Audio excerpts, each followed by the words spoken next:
भाग चौथा।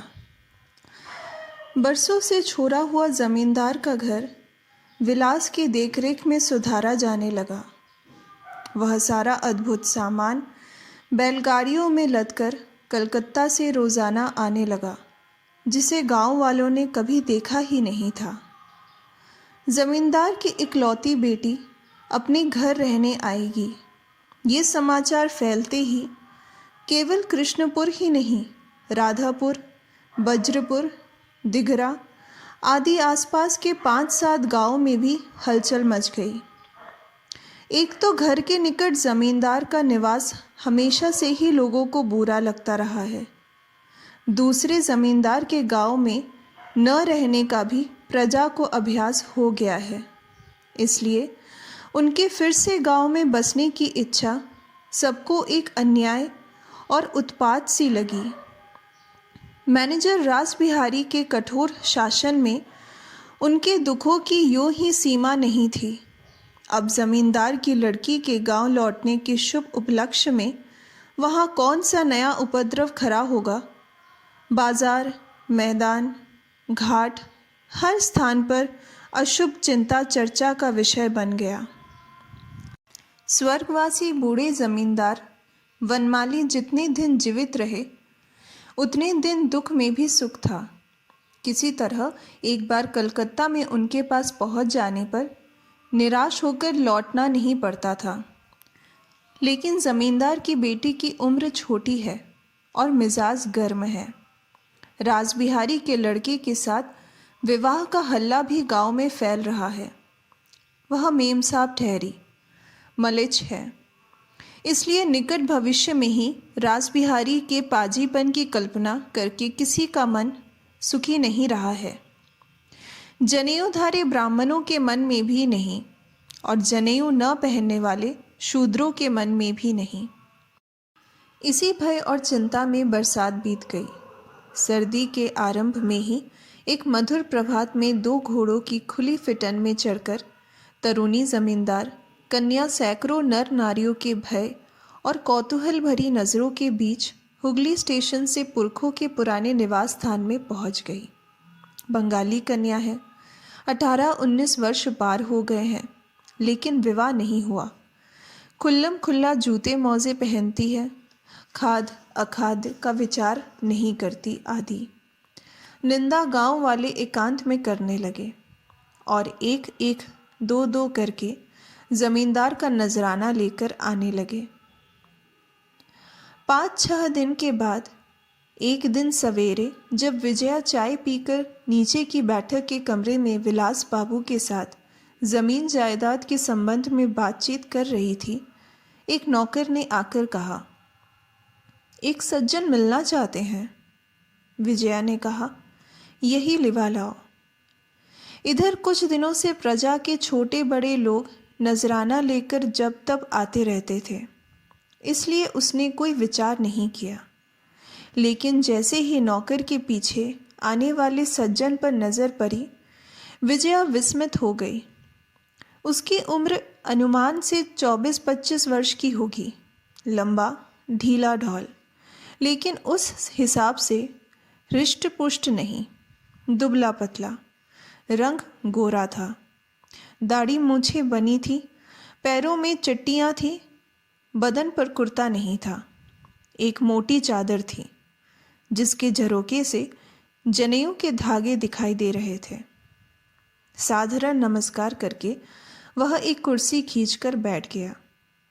इसके पहले जो कोई भला आदमी मिलने आया है, नजराने का रुपया हाथ में लेकर आया है, लेकिन उस व्यक्ति के आचरण में तो रत्ती भर संकोच नहीं है। उसके आने के केवल विजया को ही आश्चर्य नहीं हुआ, विलास भी कम विस्मित नहीं हुआ। दूसरे गांव में रहने पर भी विलास उस ओर के सभी लोगों को पहचानता था। आगंतुक सज्जन ने ही बात शुरू की। बोला, मेरे मामा पूर्ण गांगुली आपके पड़ोसी हैं, बगल वाला मकान उन्हीं का है। मैं सुनकर अवाक रह गया कि उनके पुरखों के समय से चली आ रही दुर्गा पूजा आप अब की बार बंद करा देना चाहती हैं। इसका मतलब क्या है? यह कहकर उसने विजया के चेहरे पर नजरें जमा दी। प्रश्न और उसके पूछने के ढंग से विजया आश्चर्य में पड़ गई। विलास ने रूखे स्वर में कहा, आप क्या इसीलिए मामा की ओर से झगड़ा करने आए हैं? लेकिन किससे बात कर रहे हैं, ये तो मत भूलिए। आगंतुक ने हंसकर कुछ जीभ दबाकर कहा, सो मैं नहीं भूला हूँ और झगड़ा करने भी नहीं आया हूँ। मुझे इस बात का विश्वास नहीं हुआ, इसलिए अच्छी तरह जान लेने के लिए आया हूँ। विलास ने हंसी उड़ाने के अंदाज में कहा, विश्वास क्यों नहीं हुआ? आगंतुक ने कहा, कैसे होगा बताइए भला? अकारण अपने पड़ोसी के धार्मिक विश्वास पर आघात कीजिएगा। इस बात पर विश्वास न होना ही तो स्वाभाविक है। धर्म को लेकर तर्क वितर्क करना विलास का बचपन से ही अत्यंत प्रिय विषय रहा है। उत्साहित होकर छिपे उपहास से बोला, आपके लिए निरर्थक जान पड़ने पर भी किसी के लिए उसका अर्थ नहीं होगा। ये आपके धर्म कहने से ही सब उसे सिर माथे रख लेंगे, इसका तो कोई कारण नहीं। मूर्ति पूजा हमारे लिए धर्म नहीं है और उसे बंद कराना हम अन्याय नहीं मानते। आगंतुक ने गहरे आश्चर्य से विजया की ओर देखकर पूछा, तब क्या आप भी यही कहती हैं? उसके आश्चर्य से विजया को चोट पहुंची, लेकिन उसे छुपाकर सहज स्वर में बोली, मुझसे क्या आप इसके विरुद्ध विचार सुनने की आशा से आए हैं? विलास ने गर्व से हंसकर कहा, ऐसा ही जान पड़ता है, लेकिन ये तो विदेशी आदमी है। संभव है आपके विषय में कुछ भी न जानते हो। आगंतुक ने पल भर चुपचाप विजया की ओर एकटक देखकर कहा, विदेशी न होने पर भी मैं इस गांव का आदमी नहीं हूँ, ये बात सच है। तो भी मुझे आपसे ऐसी आशा नहीं थी। मूर्ति पूजा की बात आपके मुंह से नहीं निकली, फिर भी साकार निराकार का झगड़ा मैं नहीं उठाऊंगा। आप लोग ब्रह्म समाजी हैं, मैं जानता हूँ, लेकिन गांव में यही तो एक पूजा है। पूरे वर्ष गांववासी इन्हीं 3 दिनों की आशा से बाट जोहते बैठे हैं। गांव आपका है, प्रजा आपके बेटा बेटी के समान है। यही आशा तो सब करते हैं कि आपके आने के साथ गांव का आनंद उत्सव 100 गुना बढ़ जाएगा, लेकिन ऐसा न करके आनंद की हत्या करके इतना बड़ा दुख दुखी प्रजा के सिर पर लाद दीजिएगा, यह विश्वास कर लेना क्या सहज है? मैं तो विश्वास कर नहीं सकता। विजया सहसा उत्तर न दे सकी। दुखी प्रजा के नाम से उसका कोमल मन पीड़ा से भर उठा। पल भर खामोशी छाई रही। फिर विलास बाबू विजया के शब्दहीन और स्नेह से आदर चेहरे की ओर देखकर मन ही मन गर्म और बेचैन होकर उपेक्षा से बोले, आपने बहुत सी बातें कही हैं। आपसे साकार निराकार पर बहस करूं, इतना समय मेरे पास भी नहीं है। वह चूल्हे में जाए। आपके मामा एक क्यों 21 मूर्तियां कर कर घर पे बैठ के पूजा कर सकते हैं, कोई हानि नहीं। मुझे तो केवल आपत्ति है मृदंग ढोलक झालर रात दिन कानों के पास पीट पीट कर अस्वस्थ बना देने में। आगंतुक से थोड़ा हंसकर कहा, रात दिन तो बचते नहीं, फिर सभी उत्सवों में थोड़ा बहुत हो हल्ला शोर शराबा तो होता ही है। फिर विजया को लक्ष्य करके बोला, सो यह अर्चन अगर कुछ होगी तो होने दीजिए। आप माँ की जाती हैं, संतान के आनंद का अत्याचार उपद्रव आप नहीं सहेंगी तो कौन सहेगा? विजया उसी तरह निरुत्तर बैठी रही। विलास व्यंग से सूखी हंसी हंसकर बोला, आपने तो मतलब गांठने के लिए संतान और माँ की उपमा दे डाली। सुनने में बुरी नहीं लगी, लेकिन आप मुसलमान होते और मामा के कानों के पास मुहर्रम शुरू कर देते तो क्या वह उन्हें अच्छा लगता? सो जो भी हो, हमारे पास बेकार बकवास करने के लिए समय नहीं है। पिताजी ने जो आज्ञा दी है वही होगा। कलकत्ता से यहाँ लाकर मैं व्यर्थ ही ढोलक मृदंग झालरों से इनके कान बहरे नहीं होने दूंगा, किसी भी तरह नहीं।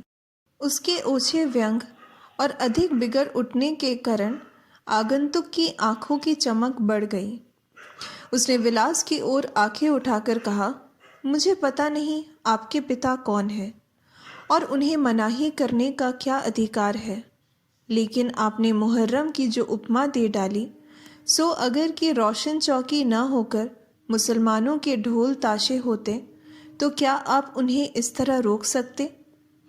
यह केवल निरीह स्वजाति के प्रति अत्याचार नहीं तो और क्या है? विलास एकदम कुर्सी छोड़कर उछल पड़ा। लाल लाल आंखें करके भयानक आवाज में चिल्लाकर बोला, पिताजी के संबंध में सोच समझकर बात करो, कहे देता हूँ, वरना अभी इसी समय तुम्हें दूसरे तरीके से बता दूंगा कि वह कौन है और उनका क्या अधिकार है। आगंतुक ने विलास के मुंह की ओर आश्चर्य से तो देखा, लेकिन उसके चेहरे पर भय की छाया दिखाई नहीं दी। दिखाई दी विजया के चेहरे पर। उसके घर में बैठकर उसी के एक अपरिचित अतिथि के प्रति किए गए इस अभद्र आचरण से क्रोध और लज्जा के मारे उसका सारा चेहरा लाल हो उठा। आगंतुक एक पल विलास के मुंह की ओर देखता रहा, लेकिन दूसरे ही पल उसकी पूरी अपेक्षा करके विजया की ओर आंखें फेर कर बोला, मेरे मामा बड़े आदमी नहीं हैं, उनका पूजा का आयोजन साधारण सा है, फिर भी आपकी निर्धन प्रजा का पूरे वर्ष का यही एकमात्र आनंद उत्सव है। हो सकता है आपके कुछ असुविधा हो, लेकिन क्या प्रजा के लिए आप इतना भी नहीं कर सकेंगी? विलास क्रोध से पागल सा होकर सामने की मेज पर जोर से घूंसा मारकर चीख उठा, नहीं, नहीं सह सकेंगी, कभी नहीं सह सकेंगी। मुट्ठी भर मूर्ख किसानों के पागलपन को सहने के लिए कोई जमींदारी नहीं करता। तुम्हें और कुछ कहना न हो तो जाओ, हम लोगों का समय व्यर्थ नष्ट मत करो। यह कहकर उसने हाथ से दरवाज़ा दिखा दिया। उसकी तीव्र उत्तेजना से पल भर के लिए आगंतुक सज्जन जैसे हतबुद्धि हो गए, कुछ कह नहीं पाए। लेकिन पिता से विजया ने थोथी शिक्षा नहीं पाई थी। उसने शांत और धैर्य से विलास की ओर देखकर कहा, आपके पिता मुझे बेटी के समान स्नेह करते हैं, इसलिए शायद उन्होंने इनकी पूजा बंद करा दी है, लेकिन अगर 3-4 दिन थोड़ा हो हल्ला होता भी रहे तो क्या हर्ज है? विजया की बात पूरी नहीं हो पाई थी कि विलास ने उतनी ही ऊंची आवाज में विरोध किया, यह हल्ला गुल्ला असहनीय है, आप जानती नहीं इसलिए। विजया ने मुस्कुराते हुए कहा, होने दीजिए हल्ला गुल्ला, 3 दिन ही होगा ना। अगर कलकत्ता होता तो आप क्या करते? वहाँ तो 8 पहर कानों के पास तोपें दगती रहती हैं, तो भी चुप रहकर सहना पड़ता है। ये कहकर वह आगंतुक युवक की ओर देखकर हंसते हंसते बोली, अपने मामा से कह दीजिए कि वह हर बरस जैसी पूजा करते हैं इस बार भी करें, मुझे रत्ती भर भी आपत्ति नहीं है। आगंतुक और विलास बाबू दोनों ही आश्चर्यचकित होकर विजया की ओर देखने लगे। तो अब आप जाइए, कहकर विजया ने हाथ उठाकर साधारण सा नमस्कार कर लिया। अपरिचित सज्जन भी स्वयं को संभालकर उठ खड़े हुए और नमस्कार तथा धन्यवाद के बाद विलास से भी नमस्कार करके बाहर चले गए।